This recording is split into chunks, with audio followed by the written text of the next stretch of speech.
Hi, good afternoon to you all, ladies, to the gentlemen, to the boys, to the girls, or is it good morning, or is it good evening to you all from London, England, to wherever you're watching around the world. Your host, your guy himself is here again, DLG Reppin, spelt Romeo Echo Papa Papa Indigo November. Yeah, I'm here again, and I'm bringing you my Arsenal v Wolverhampton Wanderers team news. No, team news. Preview. Team news is tomorrow evening. Formation I'm going to go with is a 4-3-3. And then I'm going to bring you... Then I'm going to pick my starting 11 and my 7 substitutions. And that will be that. So... Arsenal v Wolverhampton Wanderers. Last season's game, I think we squandered a number of opportunities. This game was played under Emery, one of his few games before he got the sack. In that game, I've been doing my little research in my mind. I thought we had enough chances to get the second goal in that game. We were 1-0 up. Aubameyang with a neat finish of the left foot. And then from when we conceded the equaliser, I think Wolves had enough opportunity to get the winning goal. Sadly, they just fell short. So it ended 1-1. It was another 2 points dropped. It was a period in that game. It was a period at that time, should I say, that we were boring to watch, not pleasing on the eye. And the football was so terrible. And defensively, we were all over the place. But it was a fixture that we needed to win. And yeah, it's one of those fixtures that dropped us down in the table and cost us the top 4 opportunities. And we ended up finishing 8th in the league last season. However, I will say this. It's a game against Wolves who, in the last 2 seasons at the Emirates League meetings, they've been fantastic. First time out in, we were lucky to get a point. Wolves had a number of opportunities to secure the 3 points, but for Mkhitaryan and the equaliser, we would have lost 3 points there, and it would have been deserved by Wolves. They're a tough team to play against. We did get a victory at Molineux, and it was a well-deserved victory. It was a good defensive organisation at the time, and we won 2-0. Bukayo Saka getting his first ever Premier League goal, and it was a fine finish. And Lacazette coming off from the bench to secure the 3 points with a 2-0 win. I'll take any win against Wolves. Score prediction. I'm going to let you guys, I'm going to let you Arsenal fans around the world leave it in the comment section below. It's a game that we must win, and Wolves will feel the same way too. So without further ado, let me go into my starting 11. So it's going to be a 4-3-3 in goal. Bird Leno. One of the best goalkeepers in the Premier League for me. Still has his frailties with set pieces or crosses, but he's made one of the most saves. He's made one of the most saves in the league this season, and if not for him against Leeds, we would have been finished off. And Leeds did, and on top of that, Leeds did hit the woodwork 3 times. However, he kept a clean sheet for himself on Sunday, last Sunday afternoon, and I'll go with him again. Bird Leno. Right back, Ainsley Maitland-Niles. I cannot trust Bellerin. I mean, I was tempted to go with Suarez in this game, but I'm going to go with Ainsley Maitland-Niles. You know, I can't see where Bellerin will get an assist, and I can't see why Bellerin should start. He's had a number of opportunities. He's just, for me, I still stand by what I say. I don't think he's good enough for this club. Where Maitland-Niles, with him, at least he'll give you some pace. At least he will give you an end product in the final third. Unlike Bellerin, he won't. He's too scared to cross the road. Let alone he's too scared to. No, he's too scared to cross the ball. I mean, the man couldn't cross the road, let alone cross a ball. You know, especially in the final third, he's so disappointing with Maitland-Niles. He has an understanding with Pepe, but Pepe will be suspended for this fixture.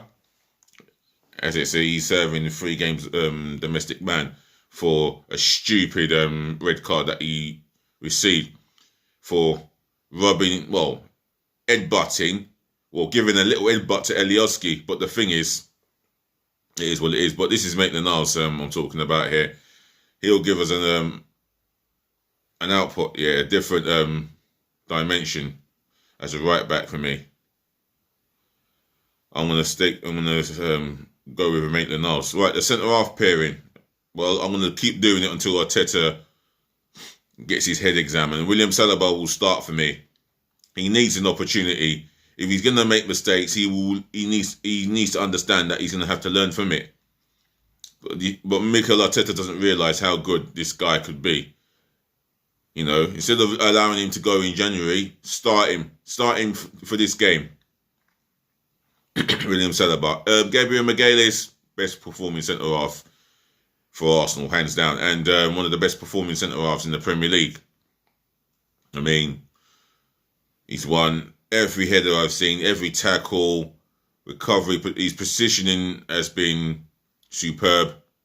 I mean, I can't speak any highly of him. He's done well overall, so he keeps his place in the team. Left back, Kieran Tierney. Let this guy do his thing as a left back, not as a left-sided centre half of the 3. Left back for me.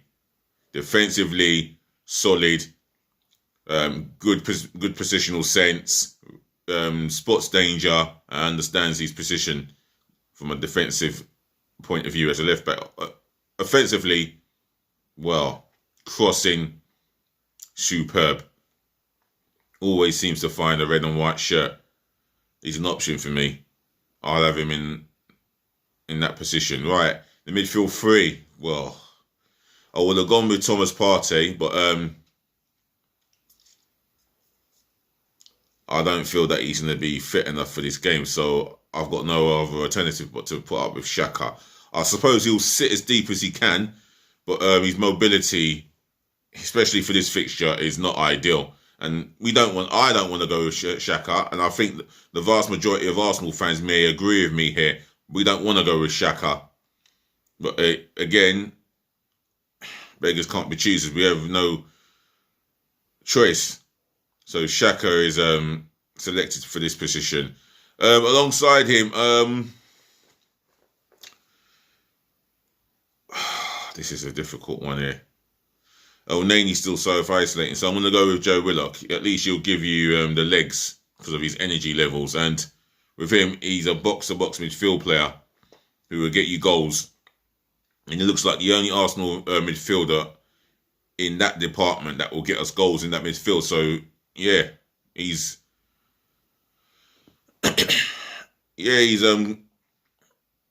worth a start. I mean, with Joe Willock, we talk about not getting his head up, not making the right decision, but that will come in experience. That will come in time. If you keep playing him game after game, he will grow into that top talented midfield player, and he's there. He's got the talent. He's got the huge potential. We just need to start utilising him a lot more. So he starts this game. Alongside him, I'm going to go with a bit of flair. A little bit of creativity here. I'm thinking, do I go with Willian or Ceballos? You know what? I'm going to go with Willian in the number 3. I don't want to see him playing out on the wing. He has been disappointed there ever since the Fulham game. I prefer him behind the attacking 3. I think he's got the free role, the freedom to cause some damages and express himself. And I think that's where his best position is right now. On the wing, he has good pace, but for me, I think he can cause more damage playing behind the 3 Williams starts on the wing. Right, the front three. Well, on the right-hand side, I'm going to go with Reece Nelson. He's had two or three terrific games on the wing for us, and he's creating goals. He's having shots on goal, beating players directly with pace, and he asks his questions with crosses. So for me, I'm going to start him for this game. On the left-hand side, Bukayo Saka, one of our best performing players this season. Definitely an early candidate for Arsenal Player of the Year. Maybe an early candidate for PFA Young Player of the Year. If you got something to say about that one, then leave about Bukayo Saka becoming an early candidate for PFA Young Player of the Year, then leave it in the comment section below. Let me have your opinions in my comment section. But I would go with Saka on the left. In the middle, Aubameyang. Hands down, Aubameyang for me in the middle. Just leave him in the middle, you know. For me, goals galore, movement. His first touch does let him down at times. But when there's opportunities to be taken, he will take that opportunity and hopefully stick the balls. Yeah, stick them in the back of the net. I say stick the balls, yeah. Well, put them in the back of the net for me. That's what we need. We need him to goal score in the game. I hope Arteta sees that. Let's just hope we put him in the middle and, you know, seeing what he can do.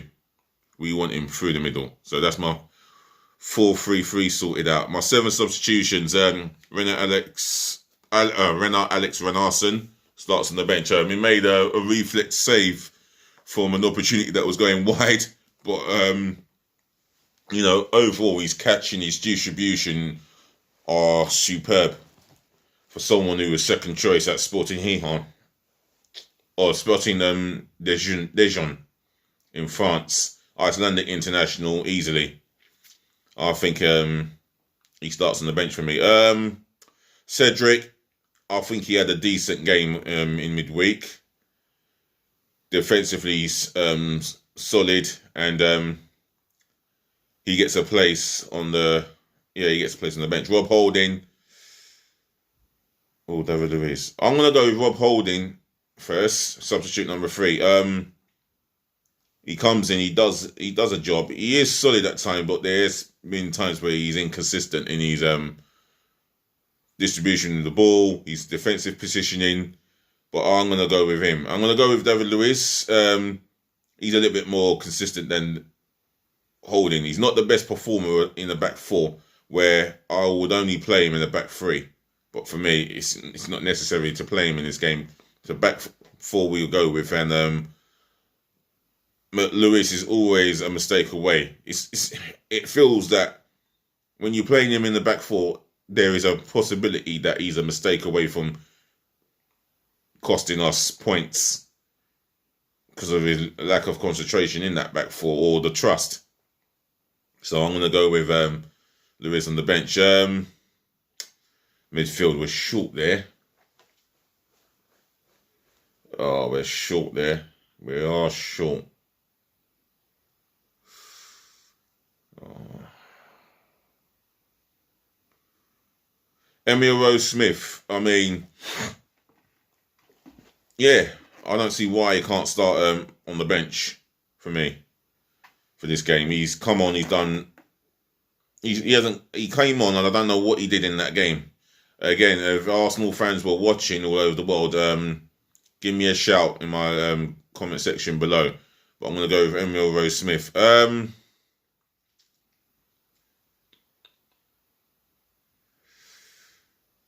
I won't even have Bellerin on my bench. I'm going to go with Alexander Lacazette. I didn't think he did too bad in the game in midweek. He had an opportunity that was well saved by their goalkeeper.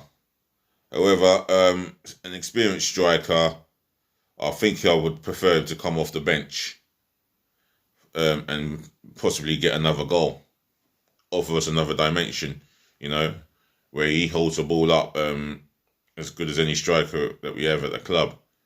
And it will be nice to see him get a goal to uplift his confidence. Until then, he's been off form in the league. He does not deserve a place in the starting 11. On the bench he goes. Folarin Balogun, I'm going to put him ahead of Nketiah in terms of being on the bench. He came on, first 2 touches, he's got himself an Arsenal goal.